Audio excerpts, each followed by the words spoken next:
Hey, this is Mark A. Altman. And this is DAREN DOCHTERMAN. And this is Ashley Miller.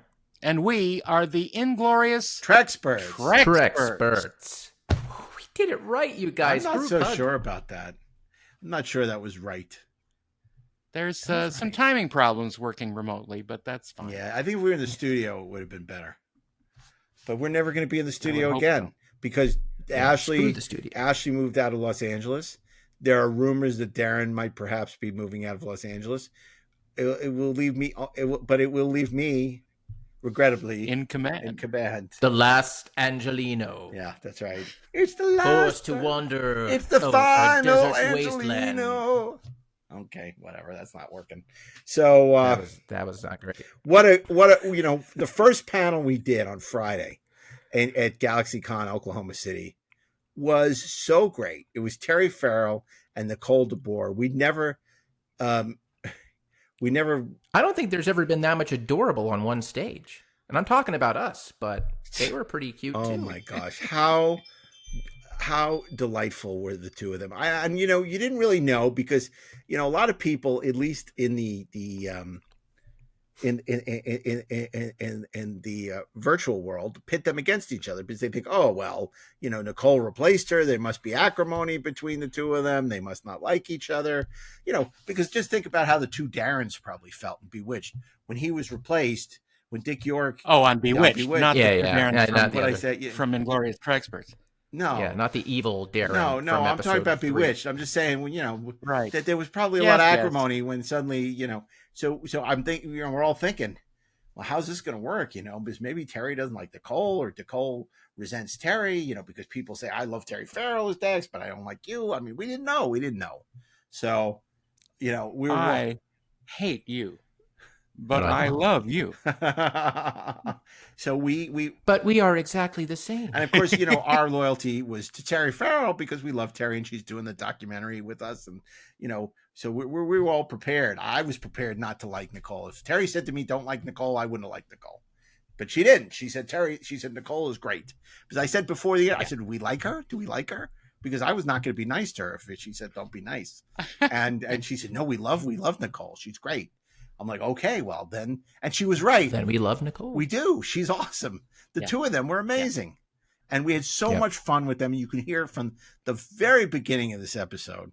And of course, we had a great meal with them at Stock and Bond. And it was so great. We didn't want the evening to end. So we took them up to Teller's, which was in the same building as Stock and Bond. This was a restaurant that was in an old bank, go figure, Teller's. And it's an old, 1930s bank.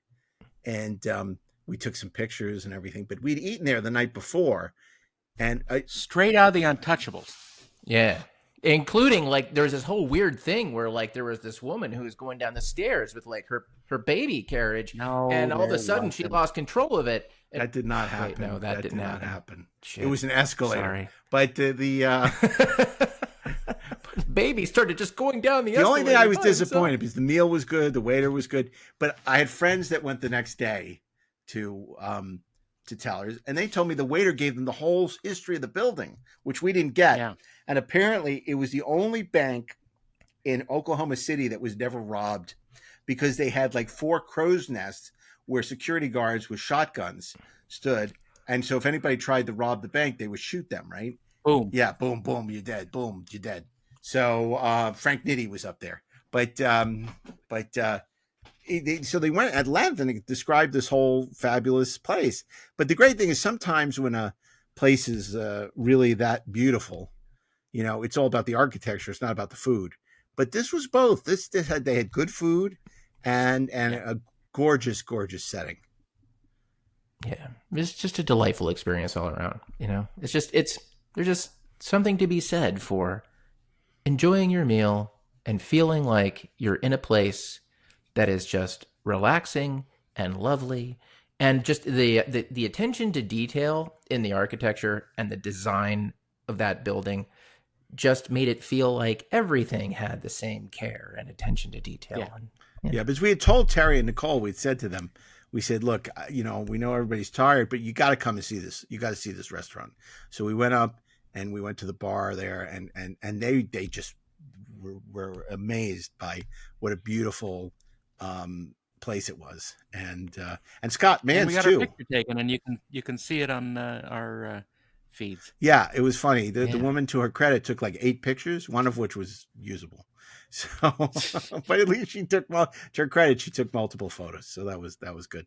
But this was a really fantastic panel that we had with Nicole and Terry, and they're both wonderful. And it was great to talk about their experiences and their perceptions of, working on Deep Space Nine, as well as other projects, because of course it wouldn't be a Terry Farrell interview if we didn't bring up Hellraiser 3 and Back to School. And with Nicole, we got to talk a little bit about Stargate and some of the other things. But Cube, we started by talking about Cube. So I think you're really going to enjoy this, but you can find out for sure after these brief commercial messages when we're joined by Terry Farrell and Nicole DeBoer, and then we'll be back with a few closing thoughts. Hey guys, I'm Mark A. Altman, Inglorious Treksperts, showrunner of Pandora, writer and producer of Librarians. Yeah, your mic's It's good to see you. This is our first panel of the day. I was going to say our first catch of the day, but we can't do Star Wars references on a Star Trek panel. But it's great to be here. I mean, it's our first convention in Oklahoma City. We love it. This is great so far. I love you got a Niners jersey on. That's really cool. So I'm going to introduce you to my other 2 Treksperts. It's the writer of Thor and X-Men First Class, Ashley Edward Miller. Hello, hello. And you know him and love him as the associate producer of the Star Trek The Motion Picture Director's Edition and a concept artist for such things as Star Trek Picard, Deep Blue Sea, and he is none other than our co-host, DAREN DOCHTERMAN. Come on down. You've won the big showcase. So anyway, we're so delighted because we've never had these 2 actresses on the same stage together. This will be a first, and it's going to be awesome. So I'm very excited to introduce to you none other than the star of Back to School and Paper Dolls, Terry Farrell. Woo!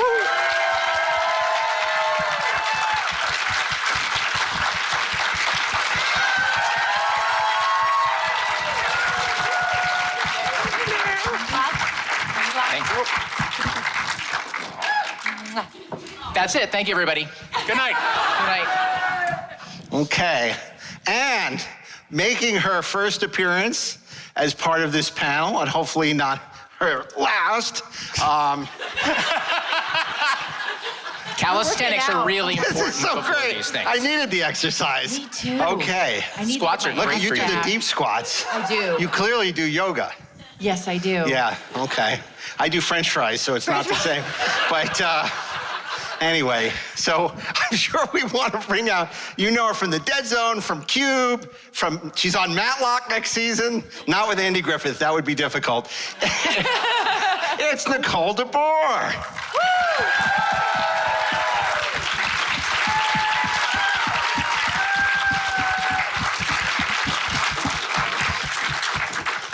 Are we sitting now? Now we're sitting. Okay, Oh my great. God, please. Thank God. Okay.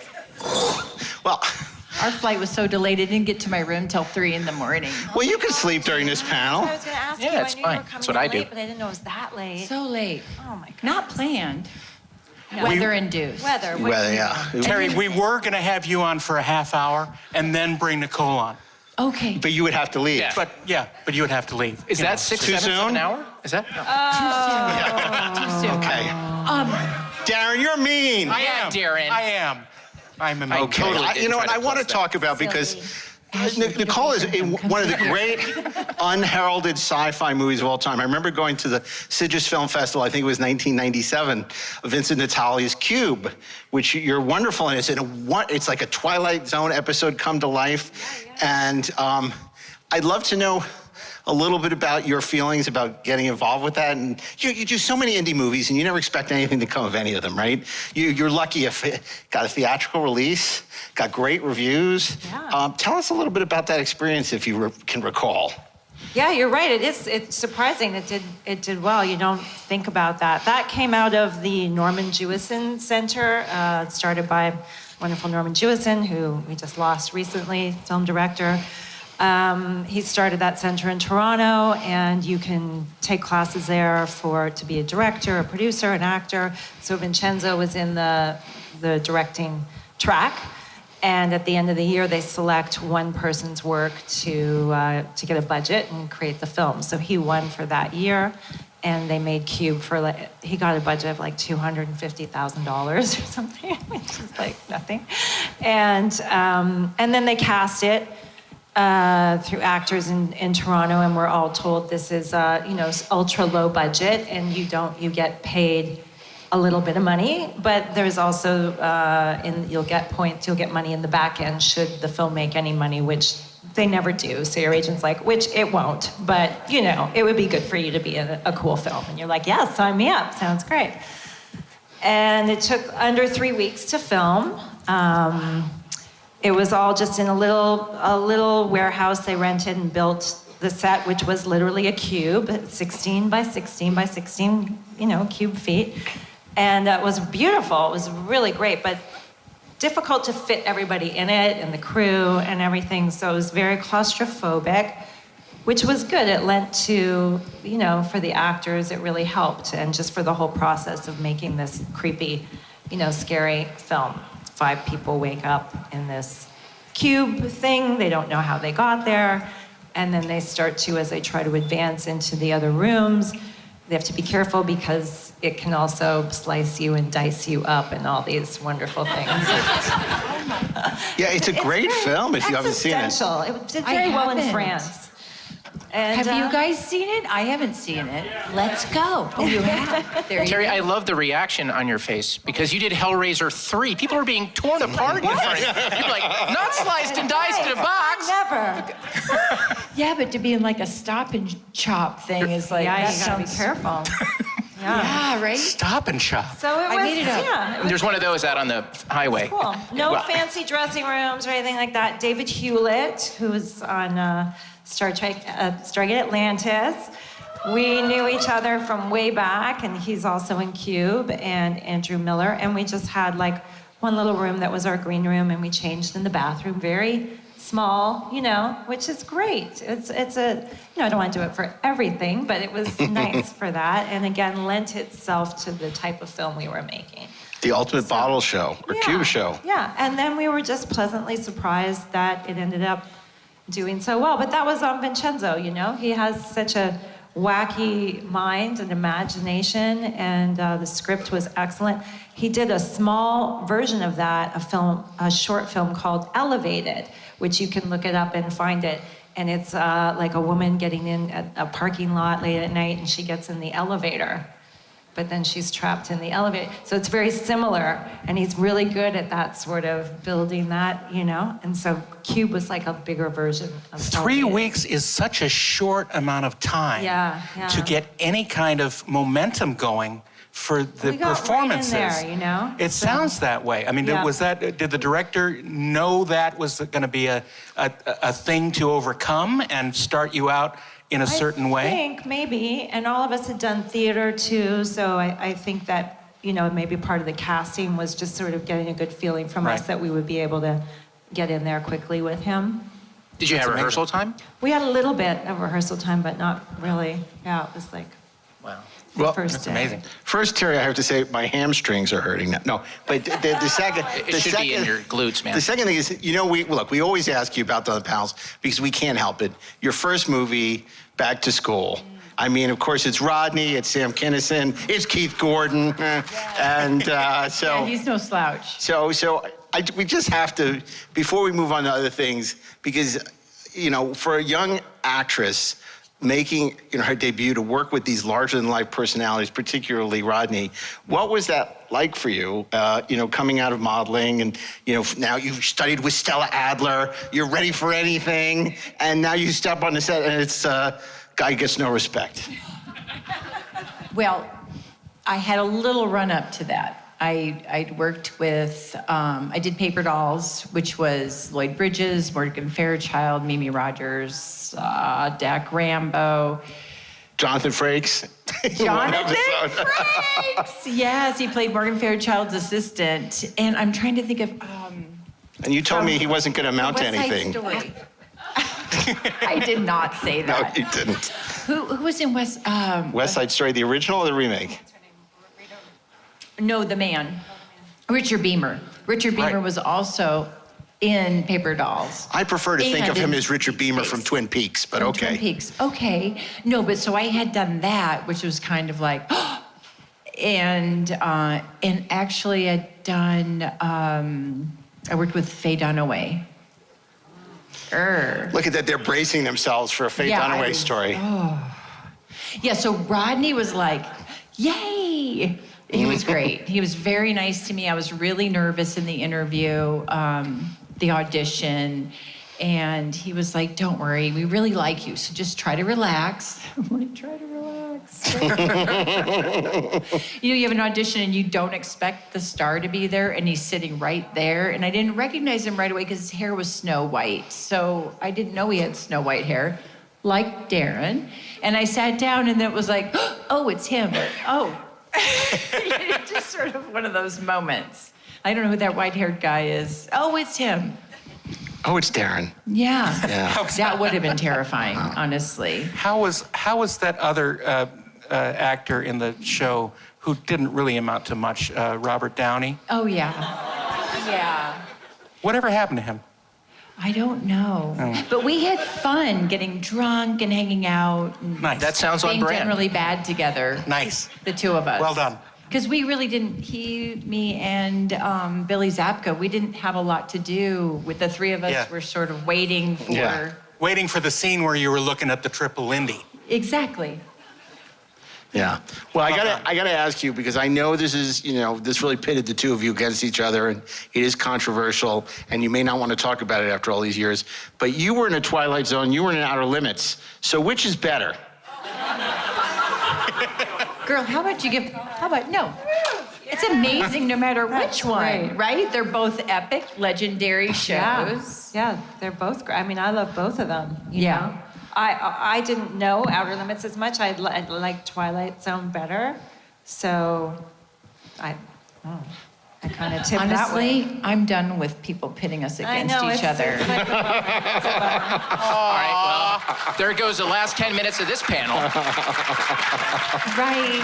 Yeah. We're throwing out our notes. Yeah, no more dads fight. What notes? The ones in here, Mark. Remember? No, but couldn't we play sisters in something? You could. Right? I saw a photo of you, even as Jadzia. Obviously, I'm the older sister Shut for up. sure. Honestly, I'm looking at your skin, and I don't know. I'm sitting here going, how is her skin so freaking Lots of fabulous? lotion. Lots of lotion. There was a picture of you I saw, though, the other day. You know what I even saw? It was, I don't know if it was just on TV. What? When you were at your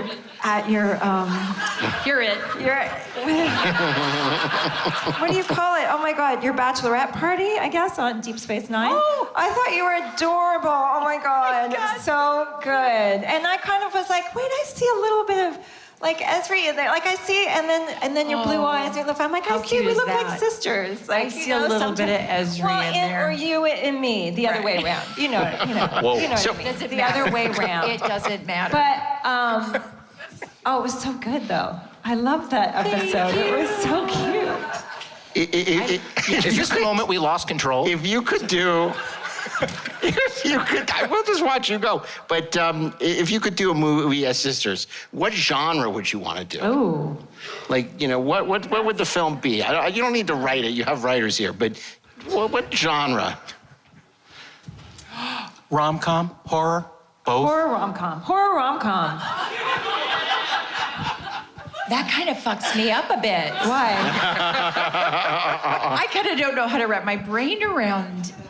Well, maybe we Horror don't. rom- Maybe we just let our wait. brains go. Was there like somebody who Happy Death Day? See? Because that was a horror rom-com That's what kind I'm of a saying. vibe. Or horror com. Horror com. What's a horror com? Well, there's no rom necessarily. oh, so like Oh, there could be. Whatever. like American down. Werewolf in London. That was Ooh, like that kind. That was funny and terrifying all at the same time. Yes, and Okay. sexy. Yes. Do you want to be the David Naughton part, or do you want to be the Griffin Dunn part? Ooh. We do a female version of that. Oh, okay. Look see? Right? This is like There you go. This is great. brainstorming on this. I And love Jenny it. Agutter will That's still be actually in it. good. That's right. Isn't it good? Yeah. And then Okay, you're younger. You go through the whole wolf transformation. I'll be Griffin Dunn with the horror makeup. You don't throw paint on the Mona Lisa. Come on. You're going to be like Griffin Dunn with all the makeup you. and the zombie through the whole she's movie. like, you get all the makeup. That's okay, but not as long as it's not. Yeah, as long as Yeah, it's but you're cute. younger. As And long your as it's body is cute. amazing. You Maybe should your be the- arm is like turning into So a it's like a zombie. cute horror movie is what it is. It's our version, Yeah, right? Doesn't have it's to be One of those, so those dramatic. adorable horror movies. That's true. Well, Maybe you both get to be Leave my werewolves. face good, but like maybe have my yeah. guts See, I spilling like out. that idea. Okay. And then you just leap out I and think attack you they should people. were put the having makeup two on once at conversations. least. Is that hard for you guys? No, it's going to sound awful on the podcast. It's going to sound terrible. But I think it boils down to it's Wolfen meets Bridesmaids is what we're talking about. Ooh, wow. What? You Okay, mean you I'm don't not know? getting married again. I am not getting married. But I think we brought down the comedy from that kind of comedy to a more subtle, right? Is that what you were saying? So you know what? How about we do a drama? Okay. Okay. Well, the great thing is we can do it all. Well, that's So good. we can do it. Yeah. We could. But they can't change in the bathroom. They have to have trailers, and the budget has to be more than Oh, yes. $250,000. So there you go. Oh, yeah. Slightly. Yeah, it's not slightly. Yeah. That's right. It's it is the 2024. it's the Odd Couple with werewolves. Oh, there we go. Can we be vampires? I'm having PTSD flashbacks right I now. love that. So who's We're the calling odd Michael couple Westmore? vampires. Okay. Who's calling Michael Westmore to come out of retirement for that? Yeah.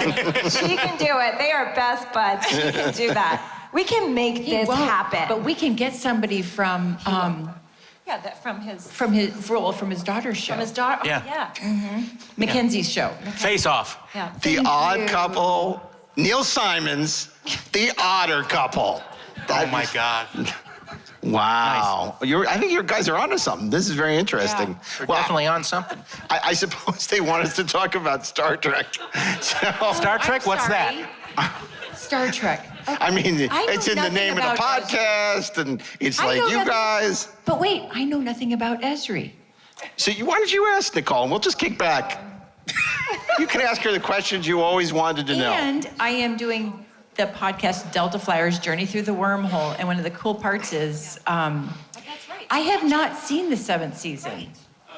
This is going to take 3.5 years to Well, do. you We're were already dead. 6 months in. Yeah. What? I said you were dead. How could you possibly have See? Are they going to have like You're a 6 months therapist in? on set when you're recording that?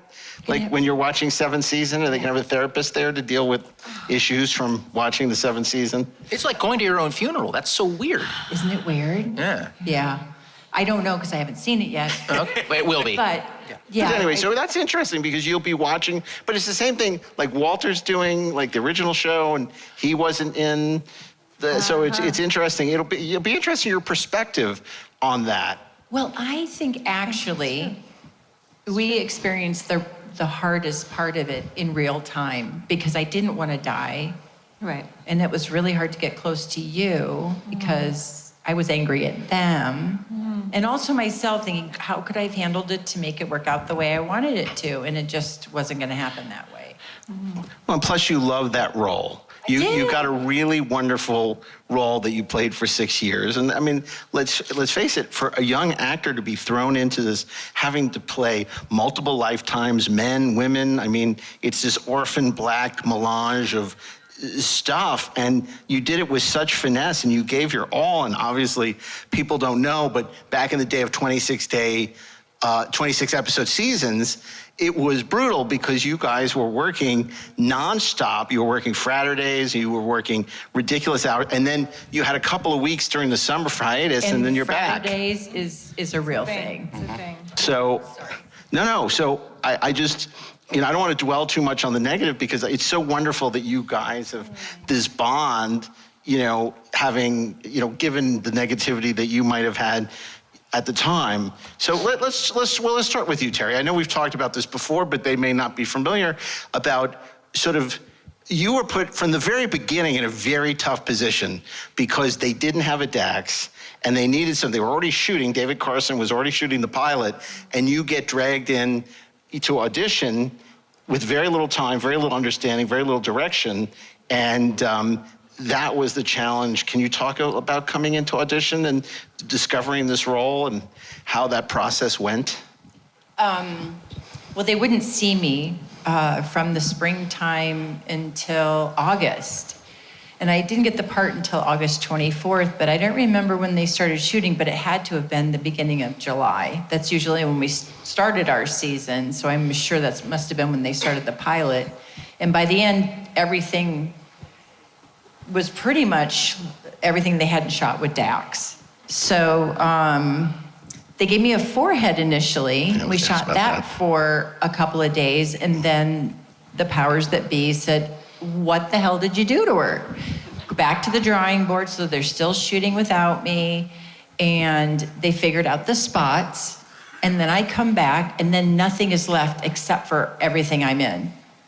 And I don't know if I had a sinus infection or bronchitis at that time after being so exhausted and so nervous. I've easily lost 20 pounds from what I weigh right now. I was so skinny in my scenes in the pilot. And I'm 6 feet tall, so when you see me next to Avery and pay attention to how thin I am, it's like, well, that wasn't good. I must have weighed like 130, 135 pounds in that range. Yeah, so much stress. And I wanted it so bad. I mean, Spock was my favorite thing in the world, and I loved Star Trek from when I was a little girl, so I put a lot of pressure on myself, right? But you didn't get to ease into it. No. And you're dealing with all these theater-trained actors, and again, you come from modeling. You hadn't done a ton of stuff. You'd done the TV series, which was short-lived, a couple of movies, but so that's really hard. You're really thrown into the deep end with a double Indy, triple Indy. Yeah, well, yeah, and actors, they'd all bonded pretty much, so there wasn't a lot of room for me to try to figure out where was I getting my support? And maybe that's one of the reasons I bonded so much with Michael Westmore, because he was my anchor, and I knew the actors from Next Gen, because I'd met Marina and Michael Dorn through a mutual friend, long story short. It was Mimi Rogers, who knew a friend who knew Michael and Marina. Okay, that was long story longer, sorry. But so all my testing was done on Next Gen, so I felt way more comfortable with Jonathan West and everybody on that side. The director of photography. Yeah, and we had Marvin Rush over on Deep Space, but he was originally with Next Gen. Yeah. And then when Voyager came on, I'm sorry, I almost went Voyager, but you were not Voyager. You were on The Good Show with us. I'm sorry, I don't even know why I said that, because I really have seen probably 15 minutes of Voyager to root Jerry on, because I love Jerry. But, wait, hold on. Why don't you get that and we'll wait. But we all want to know, did she say yes? Oh my God. It took me a second. Thank you. I don't know where it came from. But yeah, so yeah, it was, I could feel myself being not looked down by everybody, but there were a few theater snobs there that definitely looked down at me. One person said to me in particular, well, you're the sex symbol in the show. You don't have to worry about acting. Wow. Yeah, I'm not going to tell you who said that. I don't. Yeah, that really hurt a lot. Yeah. So it made me feel like that's how everybody sees me, and I have to just figure this out by myself. Yeah. Did you ever have a conversation with that person later and have any sort of reconciliation over something like that? Man, that's too bad. No, That's I really think too it's bad. just some people work that way. Yeah. Yeah. And that sucks. have also made they make comments that you go, it harkens back to that, no matter how they'll say they don't feel a certain way, or it's just, people can reveal themselves by their actions, and you just don't have to think that hard about it. But there's no understanding of what you were going through as an actress that was thrown into this crucible, and then giving mostly the technobabble, which means nothing because it's not real and it's all BS. And so you have nothing to relate it to. So in acting, they say, relate it to something in your real life, find the truth of the There's no truth in it.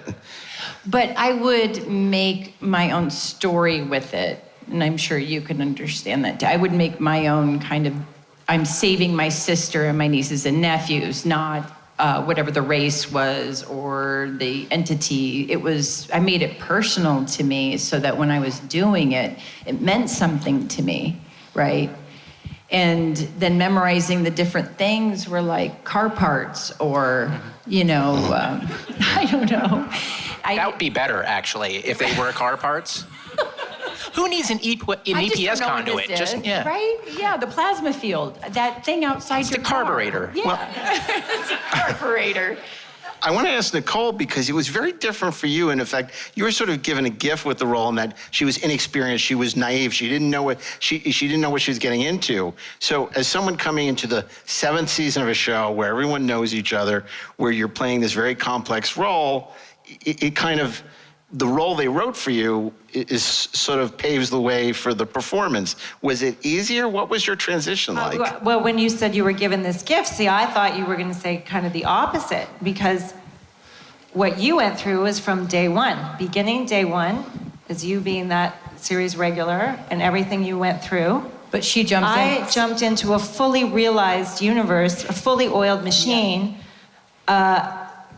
A love-hate feeling towards me depended on the viewer. It's subjective, but a character that you, like, fuck that person who said that to you.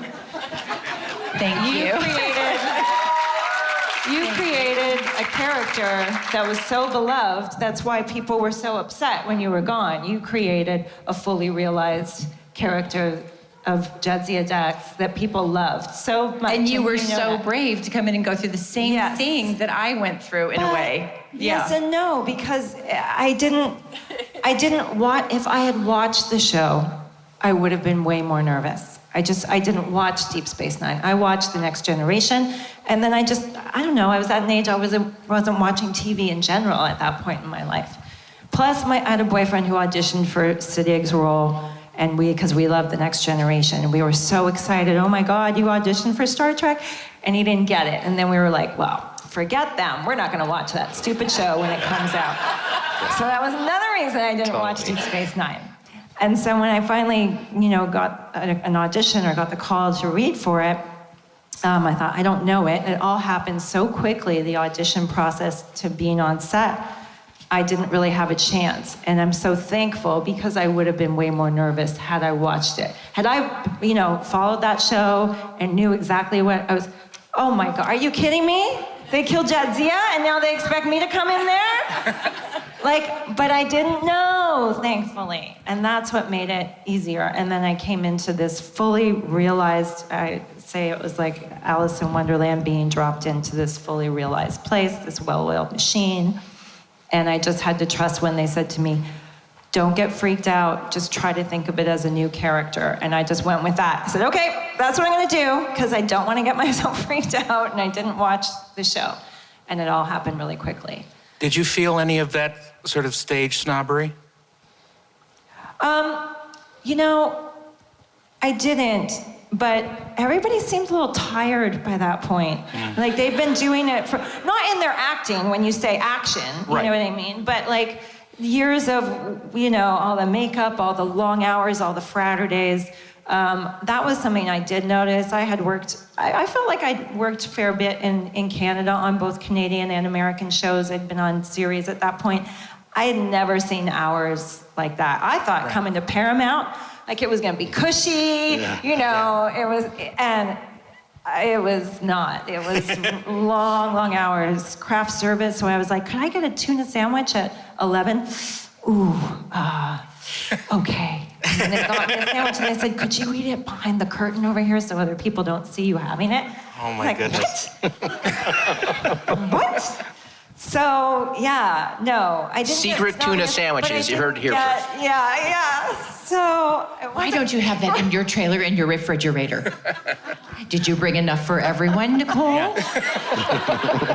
So it was weird. Everyone was nice, but yeah, Seymour tired at that season 7 by season 7. Don't let people see that bowl of gruel. Everyone will want one. I know. Everyone will want that bowl of gruel. But it wasn't until I did conventions later and I hung out with people and went, oh, you're very pleasant. You're very lovely, because they were tired at that point, you know?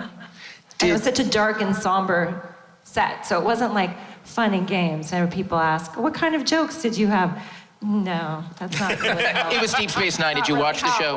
Yeah. Do you think the material sort of affected the mood, or just that it was the last season and the show, we all know, was brilliant, but it was not accepted in the way Next Gen was, as the ratings weren't, you know, all the things people use to grade things that are bullshit, you know, but people love the show. But do you think that when they were starting and doing all the publicity, you know, when you were being trotted out to talk to everybody from Newsweek to the LA Times and, oh, this is the new Next Generation, and then it turns out, you know, you're the also, and then they start talking about, oh, Voyager is going to be the next Generation, right? So that idea of being the bastard stepchild, you know, was there a sense of that? We added bastard into that. I just thought stepchild. Well, it takes one to know one. But what I went is because we were always in the top 10 of syndications. So when they'd say we weren't that beloved, it's like, what more can you ask for to be in the top 10 of syndicated? We were syndicated, Voyager wasn't. Well, and people were more passionate. Yeah. And if people were more passionate shows about today had numbers like Deep Space Nine had, nobody would be talking about ratings collapses in television. But you would read the interviews with Rick Berman. I'm not, you know, this was a thing where they're like, yeah, we know. And then they kept, you know, trying to, oh, well, we're going to bring Michael Dorn on to boost the ratings and this stuff. And it worked out creatively brilliant because Ira was a genius and Ron and Renee and everybody. But there was that perception, you know, even when they talked about the shows, that, oh, Deep Space Nine is its own thing. But that was cool. It was the cool kid, right? It was the cool kid, you know, that was wearing all black, you know, that was, as opposed to like the mainstream kind of. Like we're the quirky kid on the playground in elementary that nobody thinks is going to amount to anything. And then we end up having the better stories. Just going to say, yeah, exactly. That's exactly it. That stands the test of time. Yep. It still speaks to us in a relevant way right now. More so than anybody, and particularly it being serialized, the depth and complexity. That all of them aren't great. I don't mean that. It's just that some of them are less great. Ow, that hurts so much. Well, you know, I'm glad you mentioned that, because you talked about being, you're on the Delta Flyers, and contrary to what people think, you know, you're not Norma Desmond sitting at home watching old episodes of Deep Space Nine year after year, right? So this is the first time people think that.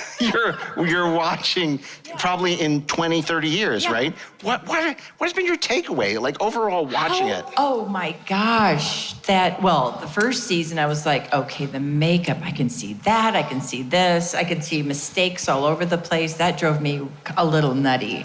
Because I thought, glad to see you're focused on the important things, Terry. Right? Yeah, no. I know that's so bad, isn't it? It's like, forget the great writing, forget the great cinematography, but the makeup was a little off. There was a lot of good writing in the first season, but it seemed like we did a lot of whodunits. Mm-hmm. Which didn't seem to equate to space to me. And I think at the time I was so stressed because it's a new show and I'm just worrying about my acting and the character. Who cares if it's another whodunit? I'm not saying that right. But now I can see where that isn't tracking with the stories that we really want to be telling. Well, did it feel as though they were trying to find what the show is? I was going to say, maybe they were getting from, you know, notes from, or who, you know, trying to figure out what is this, since it wasn't a standalone, right? Or was it sort of? It was more standalone in the beginning, yeah. Like but it was also... Which I think lent to the whodunit thing, because we're on the station, right? Yeah, which is huge. A lot of Armin, which was really good. A lot of Armin. Armin was really good in it. Armin, Renee, Nana's in it a lot in the first season, finding herself, and the whole Bajoran religion is a big focus in the first season. That would be my takeaway from the first season. And a lot of great guest stars. A lot of great, Brian Keith is in that season. Yeah. Harris Yulin is in that season. I think the Fletcher. first Louise Fletcher episode is the end of the season. Now I realize I have started the first season, because I've seen this stuff. Yes, a lot of the Bajoran, getting That's that stuff okay. going. Prevagen. Seriously, man. I'm telling you. Menopause. We talk about the first season. The first season was really the brainchild of somebody that I want to talk to you about, Nicole, who you may have some thoughts about, is Michael Piller. And of course, you worked for many years on his show, The Dead Zone. And Michael, unfortunately, he died of throat cancer. He's no longer with us. But he brought so much. He's the Gene Coon of modern Star Trek. He brought so much. I wonder if you could just share a few thoughts about Michael with us and your feelings about him. I didn't know Michael when I was working on Deep Space Nine. I only met him after when I got the auditions for The Dead Zone, and then I realized who he was and everything, and I didn't even know that. I wasn't really aware if he even paid attention to me on the show or whatever. So I auditioned for it like any other actress would audition for that, and came in for the callbacks to have chemistry reads with Anthony Michael Hall. And, it wasn't really until later that I knew that, they asked me in because they did like me from that. But still, there was lots of other young women auditioning for it. But then once I did get the role and we started filming in Vancouver, we would go out and group nice dinners, as you do, or good ones do, nice, And he loved wine, and he loved to educate everyone, because I still don't know anything about wine. So he always loved to educate people on that, go out for lovely dinners and get all these wonderful wines. And he had like a father figure type of thing for me, And, but I do remember, as far as his writing, he wrote women very well. And in that, he wasn't trying to write a woman. It was like it could be a man or a woman, but yet I just got this sense of, he's just a great writer. But I really loved how he wrote for women. And he created our character. I do know that, but I never got to, yes, so that makes sense. But I never met him at the time or anything. I just find that interesting that you said that. Yeah. Oh, yeah, there was a time he left the office. I don't remember. He wasn't really involved, because he left to go do Legend. Okay. Which was, and then he was one of the creators on Voyager, because he left to work on Voyager. So he wasn't really involved with Deep Space by the time you came around. But yes, of course, he created your character. Yeah. So, and he was around the set in the beginning with his little baseball hat, but he was a little scared actor too. He was kind of shy in some ways. Yeah. He wanted me to date his son. Sean. I know. Sean wanted to date everyone. Well, I know. Ruin it for me. My God. He only wanted to date Sean you. Sean loved the shows, and he had crushes on all, And Sean took over and I'm like, from his dad. Michael, no, he's way too young for me. And I could only imagine if that didn't go well. What would work be like? That's not complicated. You wanted Sean to date Sean is you. great, and went on to do Haven, which I signed some Haven things, so I know people watch that. And Sean has been very good to me, that he calls me his good luck charm, so he puts me in pretty much everything that he does. Like, I was in the pilot of Haven and Private Eyes. That was Sean Piller as well. That was a TV show we shot in Canada with Jason Priestley and Cindy Sampson, and I played Jason's ex-wife. So we did that for a few years. That just ended a couple of years ago. That was Sean Piller. He's got a show on CW right now that is called Wild Cards, and that just got picked up for a second season. So he did with Nana. What was the show they did in New Mexico. Yeah, in New Mexico. That was Sean Piller too. Right. Yeah, about the horses, wild. That Oh had yeah, wild in yeah. it, There too. was something with horses. Something yes. like that. Yeah. So yeah, Canadian he show, really yeah. did his dad proud. He's gone on to be a really great He producer, has, writer, and director. a good friend of ours was the showrunner in Haven, Gabrielle Stanton, and she loves you. Yeah. Yeah, so, but she, Where's Gabrielle? they had such a good. Like you say that like it's so. No, I'm just saying. She's coming out right now. So Unlike- out of here she is. We don't. But Unlike everyone I'm else. just- Gabrielle does. I was pivoting to Haven. Okay. And just, No, I'm just that's great. unlike the people on Stargate who can't, no. But, so tell us, again, it's like interesting being a guest star on a show, how it's different than being a regular. Obviously, some shows are much warmer to the guest stars. Other shows aren't. You know, I'm sure it's influenced the way you, when you're, you know, part of an ensemble, how you treat the guest stars, which is to be more welcoming. That's not always the case on a show. Yeah, that is important. And, you know, to that, it's also, it comes from the top. The whole tone, the whole feel of the set is set by the number one on the call sheet. And so I started acting, you know, at a young age of 17, and I watched people and I learned from people and older people and the number one on the call sheet, and I would watch how they treated people and how they did that. And it's very important. And then I would do the guest spot thing in Canada on mostly Canadian shows, I guess. And it was hard, but I started getting better at it. You know, you come in, you don't know anyone, it's lunchtime, whatever. Didn't have a nice trailer because you're just a guest star, right? So you've got so you go sit with everyone, but it's weird. One time I had so much prosthetic, it was so gross, everything was falling off my face, and I had to go and eat now with people at lunch, so I felt like such a pariah there. It was weird. So maybe you should be Griffin Dunn. You start to learn the skills of how to do that, how to get in there, and hopefully they're nice to you. But even if they're not, you go to the makeup people, you know, you get in there and you get friendly with them, and you're there to do your job, and it's a bonus if people are nice and you can enjoy it. But I noticed to, you know, watch that, so when I finally did like a Lifetime movie or something where I was finally number one, like not the girlfriend of the guy who was number one, and it was number two a lot, but then I was like, oh my God, I'm number one. So that's important, you know, and the kind of tone you set is important, you know. That is a little, for you future showrunners, that is something you should always do. I've always done that on all my shows, is like, you want to know what people really think, go to makeup and ask, so what are people really saying? And if you have a good relationship with them, they will tell you. Wardrobe. Wardrobe too, yes. Wardrobe too, That's how makeup sometimes gets fired, by the way. Yeah. So I want to ask you, and then I want to go to questions too, so you can line up by the mic. You mentioned number one on the call sheet. Obviously, the number one on your call sheet on Deep Space Nine was Avery Brooks. Avery is a very powerful, smart, charismatic man. Can you talk a little bit about, he could also be very intimidating, working with Avery on Deep Space Nine? Either one. You're pointing at me.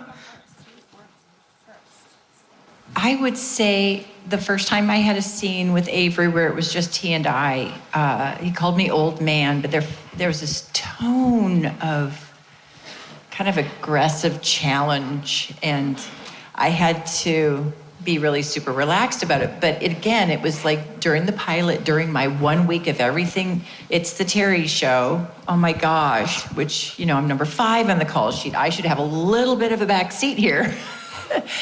So I guess when we turned the camera around, I just went up to Mr. Brooks and I said, you know, I was kind of feeling like he was old enough to be my dad. I don't know if he is, but his presence, his stature felt that way. You know, it felt like he was that much older than me.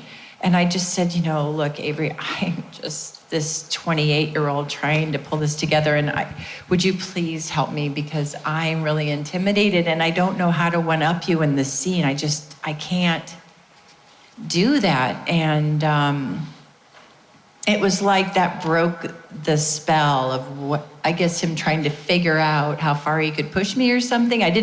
That's not how it felt at the time. I was just too scared, feeling like I was gonna get fired any second. And so he just like softened, and then not the same as he was to Sirach, but I felt like he had my back in that he knew I don't know if this is joking me up. You're too nice. You're too open, Terry. But at the same time that he would tell me these things, he would try to be supportive of me. So the scenes I have with him throughout my relationship as Dax with Cisco, there are times when we are toe to toe, and I am so proud of those scenes, because when he's screaming at me or at this like super high level, and I'm Dax and I'm at this Zen kind of level. It took a lot to steel myself and genuinely feel calm, and it made me really proud of myself. But he helped me do that because he really believed in me. Well, that's what he let me think anyway. No. Thank you. For me, it was all in the writing, and he was already the old man, and of course now I'm coming on, and he's already been used to doing this with Jadzia, but it was a different dynamic because Ezri was different, and I was just this little pixie who came on and was like, hello, Avery, here I am. And then someone pulled me aside and went, are you calling him Avery? And I'm like, yeah, that's his name. And they're like, it's Mr. Brooks, you can't call him that. And I was like, well, I didn't know that. Nobody told me that. So then I went out to the set and I got down on my knees and I kissed his hand and I said, I'm so sorry, Mr. Brooks, Mr. Brooks, I'm so sorry. So I was being silly, and like I said, people were worn out by season 7. They were tired. So, I don't know if he was more mellow. I find him to be a lovely man. I thought he was an amazing director when he directed one of our episodes later on. Just this really cool cat. It was just there in the writing, calling me old man. I mean, I just found that so great. Just to read it on the paper, I found it great. So to do this scene with him, I just loved it. It was yummy to do. And he was very generous, and it just felt really good, Can I just say, I don't know about the Mr. Brooks thing. I said it probably that time because I was... But I don't imagine you calling him No, I called him Avery. Yeah. I'm like, what are you talking about? At least he wasn't a method actor. Why do you call him Not Cisco? everybody did. No. No. But I know you did, so I was like, what is she talking about? No, well, that's my first time working with Yes, him, the right? first and time. I was begging for him to... Yeah. Yeah. But yeah, he was great. But it's not a jokestery kind of. He but used he to is. sing Yes. yeah. Sometimes he's jokey, but he's not a silly person. Yes, he's not a silly person. No. But wonderful. I loved working with him.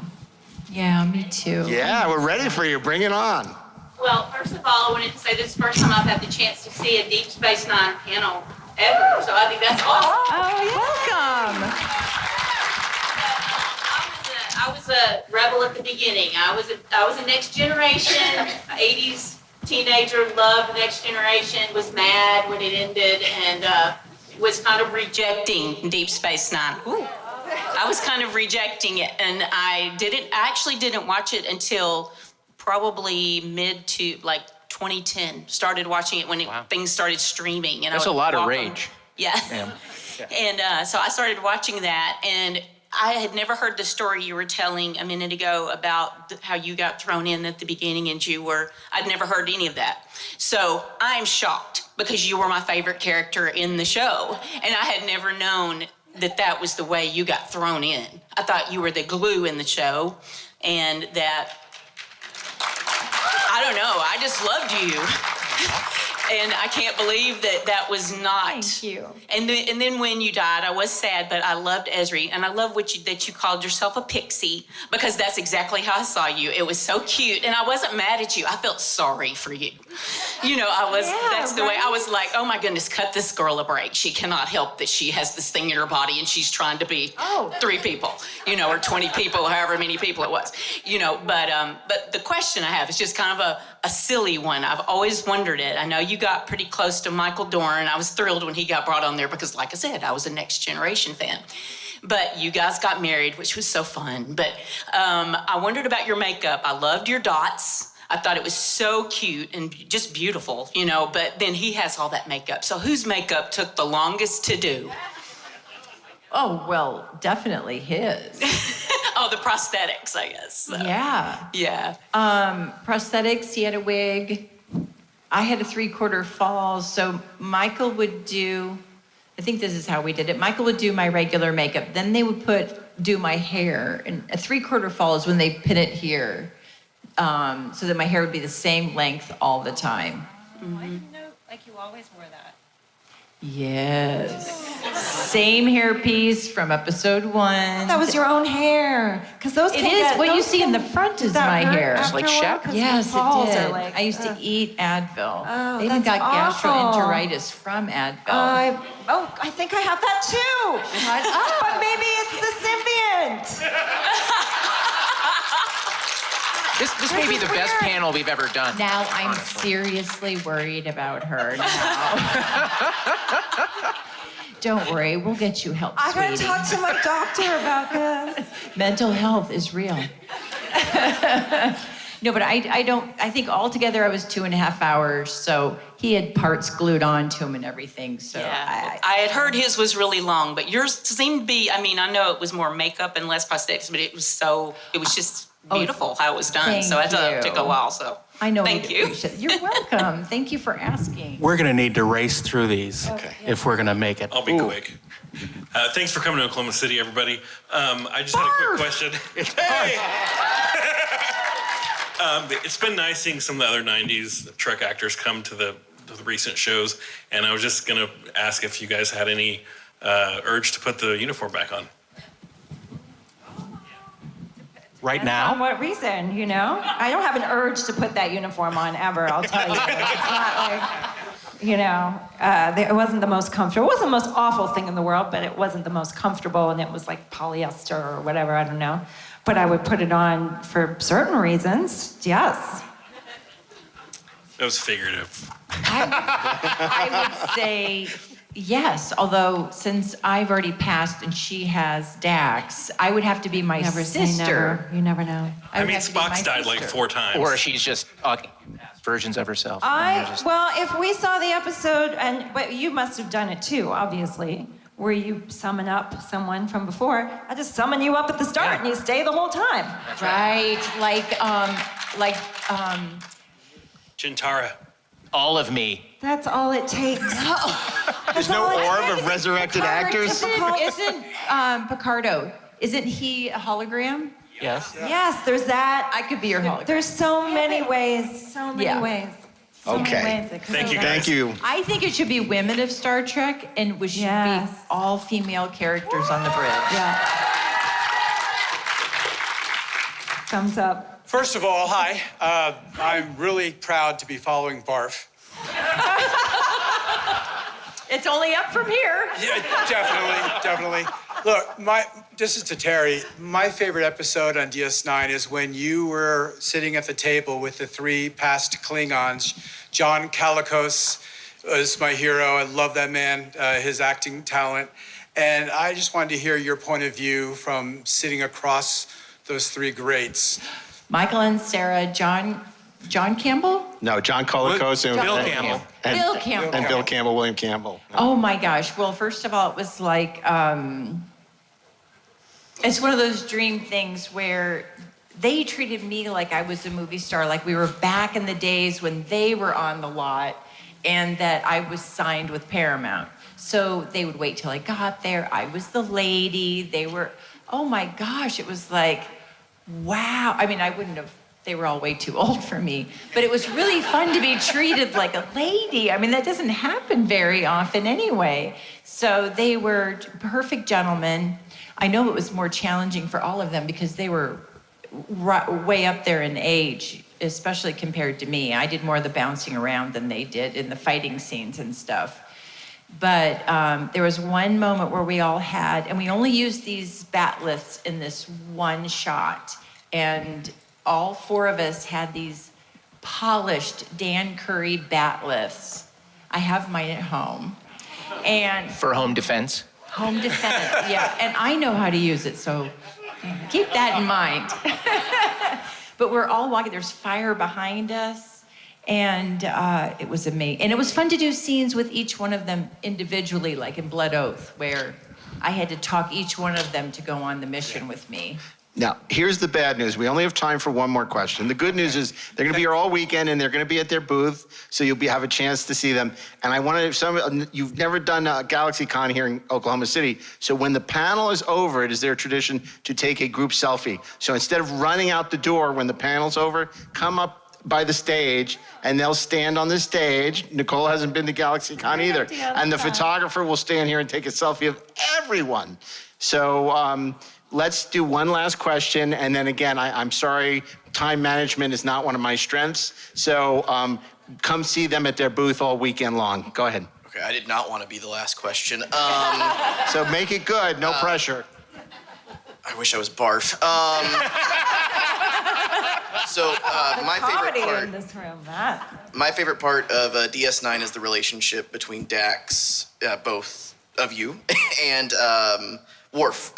And I was wondering, because there's such a, like, whenever he comes onto the show, you know, he comes in late. You did such a good job of like bringing his character in, and then do you know if there was some of that whenever Nicole, you came onto the show? And I don't know. I guess I'm asking a bad question. Wait, what was the question? I don't know. Did the chemistry with Michael Dorn and Worf was something you were aware of and you amplified when you came onto the show? But first, because he came on. When did he come in? Season Fourth 4, season. yeah. So how was that? Well, great, because we were friends before. So we were just like, hey, Michael said, should we flirt with each other, see if they'll write more for us? I said, fuck yeah, let's do that. So we did. The scene wasn't written that way, but just like anything, chemistry isn't just something that happens naturally with us, but it's also intentional. I could look at you in a way that I want you, that makes it seem like I have chemistry with you, right? Yeah. Acting.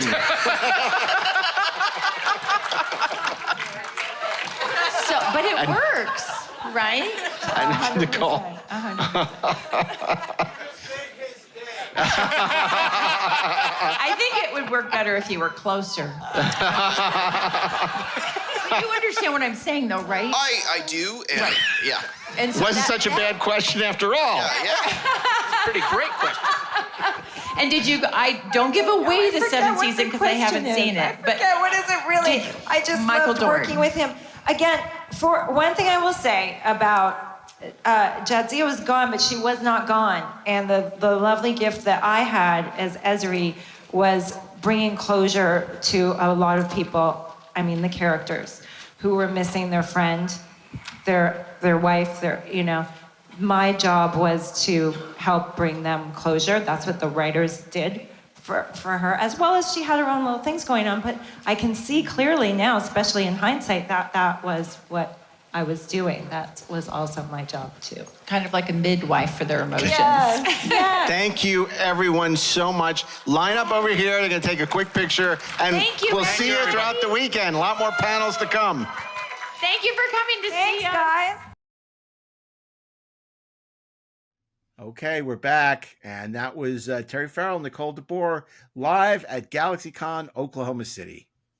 That was so much fun, and I hope they had as much fun as we did. I think they did. Oh, I think my they God. did. I think my favorite part about the entire experience, and in some ways it might be my favorite experience on a panel yet, was the point at which we realized that we had essentially devolved into two different conversation groups. I think that Mark was just sort of chatting with Terry, and Darren and I were just sort of chatting with Nicole. And all of a sudden, Terry pops up. You guys heard her, but the whole, like, I don't think this is going to sound great on the podcast. Well, that was an instance where, screw it, man. It was like, it was great on the stage. It was just that comfortable. It was so funny because it was like the audience had faded away and we were just in our own private conversations. If people say, well, what's it like at these dinners of yours? Well, that's kind of what it's like. That's what happens. No, Yeah. no. It's our Slightly less presentation of audience. what dinner's like.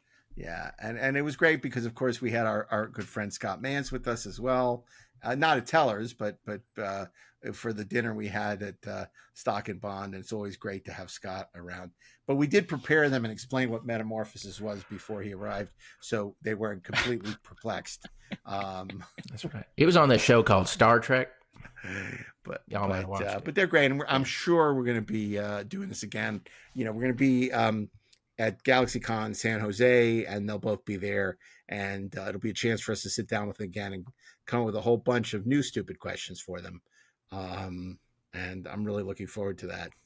Maybe we can have two. What's your favorite Trekspert? Maybe we can have two questions like that. Well, it was so nice. It was so nice because look, we Terry, we really enjoy being with Terry. She enjoys being with us. Obviously, that's why we're doing a whole documentary together, To Boldly Go. And you should visit Make the Trek if you haven't already, makethetrek.com. If you haven't already joined us, and there's some wonderful perks, and you can get a copy of it when it's completed.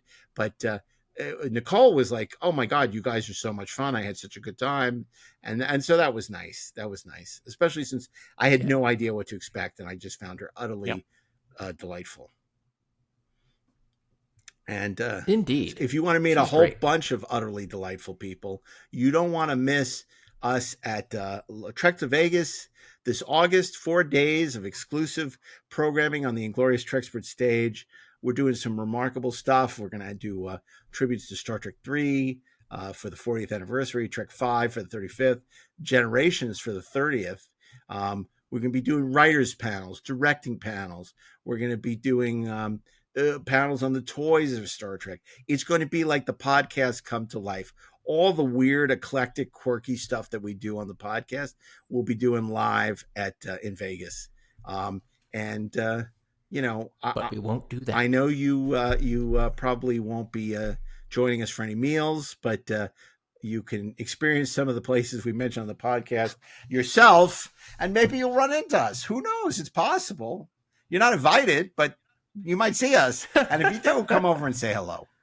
And that would be lovely. And if you ever intend to send us gifts of, I don't know, Canadian whiskey, or Canadians, tell us first, and don't leave it. And don't announce where it is. And put it in a box, and maybe like leave it for somebody under an assumed name that nobody knows, like say Larry Ahern, Jackson Roykirk, Larry Ahern, or Jackson Roykirk. Don't say, "Hey, this is for Derek Doctorman. It's a bunch of booze. I'm leaving it here," and then say it on Twitter. And then say it on Twitter. So, that would probably not be good. And then, of course, last but not least, I want you to come prepared, because on Saturday morning, August 3rd, we're going to be doing Saturday Morning Fever, a tribute to the animated series or the animated incarnations of Star Trek. And we're expecting you to come in pajamas, and we'll be starting bright and early at 9:30 a.m. The only day we'll be starting that early, and we will be serving cereal to everyone who attends that panel. So you really want to come down to Saturday Morning Fever. But that's just an example of the kinds of stuff that we're planning for Vegas. It's going to be unlike any Vegas convention you've ever been to. Not to be confused with a serial killer panel. No. It'll be a killer panel, and it'll have cereal. Yeah, somebody's going to come. And there'll be a series. I thought Brad Dourif was here. I thought this was on the episode Meld. No, it's cereal, not serial killer panels. Yeah. Serially killer panels. So join us for the Summer of Trek. It never ends. Where the Trek never ends. At least this summer it never ends. It's like hell. And then don't miss us at GalaxyCon San Jose, which is going to be remarkable as well, which is going to have a deep dive into Star Trek. So you don't want to miss that. GalaxyCon.com. You never can go wrong exploring the galaxy at GalaxyCon. It'll be remarkable, it'll be re-Ashleyable, and it'll be re-Darenable. And it's a festival of fandom, and it's extraordinary. So join us at one or all of these great conventions. But right now, we've recorded a lot of raps, and we're tired and hungry and ready to go to bed. So on behalf of Darren Doctorman, Ashley Edward Miller, Terrence Yawning, and myself, Mark A. Altman, keep on trekking ingloriously. Keep on trekking ingloriously, of course, and we'll see you next Thursday for an all-new episode of Inglorious Treksperts. Engage.